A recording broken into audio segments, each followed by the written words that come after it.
Olá amigos, tudo bem? Nesse vídeo de hoje eu vou fazer uma análise sobre os candidatos a prefeito de Cachoeiro de Itapemirim, Vitor Coelho, que concorre à reeleição pelo PSB, e o vice-prefeito Jonas Nogueira, que vai disputar esse pleito pelo PL. Ressalto que faltando 41 dias para o dia 15 de novembro, que é quando acontecem as eleições municipais, o cenário hoje ainda é muito embrionário, ou seja, muita coisa ainda pode acontecer durante essa campanha eleitoral.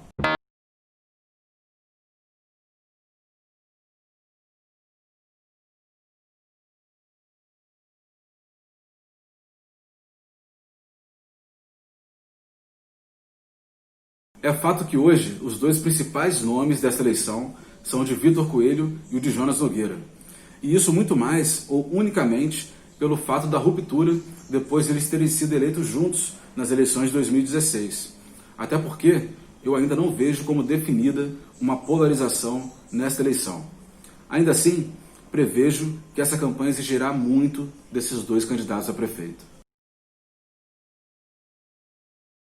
Vejo duas vantagens estruturais em favor do candidato à reeleição Vitor Coelho: a máquina e a votação de 2016. Sobre a máquina, eu avalio que todo candidato à reeleição tem, ou deveria ter, o benefício de conhecer a fundo todos os trâmites técnicos e financeiros da administração pública. E isso torna o seu discurso muito mais real e ainda lhe dá munição para desconstruir ataques sem fundamentos. Além, é claro, do fato de cada comissionado engrossar as fileiras da campanha eleitoral após o expediente desse servidor, é claro. Já os quase 60 mil votos nas eleições de 2016, isso lhe serve como uma espécie de antídoto para a rejeição. Ou seja, se ele perde metade dos votos, ele continua competitivo neste pleito, ainda mais no cenário com 11 adversários.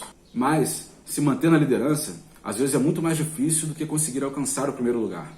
E Vitor, ele tem a missão não só de manter os votos que ele tem, como também de não deixar a rejeição se tornar uma sangria desatada. Até porque a quantidade exorbitante de candidatos que tem nessa eleição e que podem dividir os votos, na verdade é uma vantagem somente em tese. Existem outros fatores numa eleição, numa campanha eleitoral, que derrubam essa tese e que podem ameaçar o projeto de reeleição do Palácio. Outro ponto que não pode ser ignorado é o desfecho da operação da Polícia Federal na Secretaria de Educação de Cachoeiro. Vale lembrar que em 2008, uma operação da Federal levou ao afastamento do então prefeito Roberto Valadão e somente 8 anos depois que foram concluir a sua inocência. Mas, politicamente, foi um golpe fatal. No caso do Vitor, é importante que esse desfecho ocorra o quanto antes. Como não sabemos o resultado, pode ser melhor para ele ou para os seus adversários. Jonas Nogueira tem as vantagens de ser o candidato que está há mais tempo no cenário político e também de ser um estudioso da realidade administrativa do município. No entanto, a sua posição o obriga a ficar com um olho no padre e outro na missa. Como assim? Jonas Nogueira tem que adotar as estratégias para superar o seu concorrente Vitor Coelho, ao mesmo tempo que não pode desconsiderar as táticas para neutralizar um batalhão de candidatos que tem o objetivo de ultrapassá-lo. Não é tarefa fácil. Além de ter o foco em propostas concretas para tentar consolidar uma polarização com Vitor, Jonas tem que convencer o eleitorado sobre o real motivo do seu rompimento com o prefeito. Em outras épocas aqui em Cachoeiro, quando um vice rompia com o titular, ele mergulhava.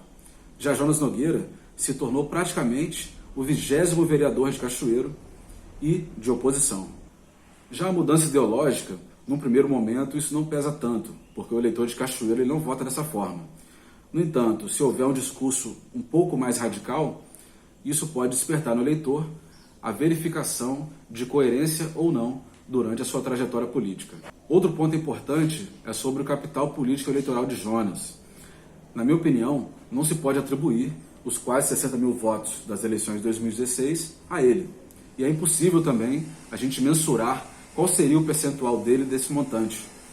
O que é mais plausível, a meu ver, é ter como referência o pouco mais de 14 mil votos que ele teve em Cachoeiro nas eleições de 2018, quando ele foi candidato a deputado federal.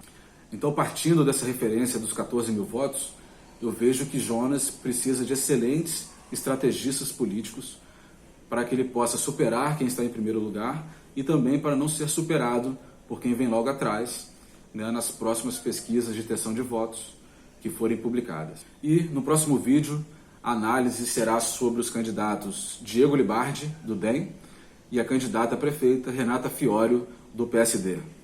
Até a próxima.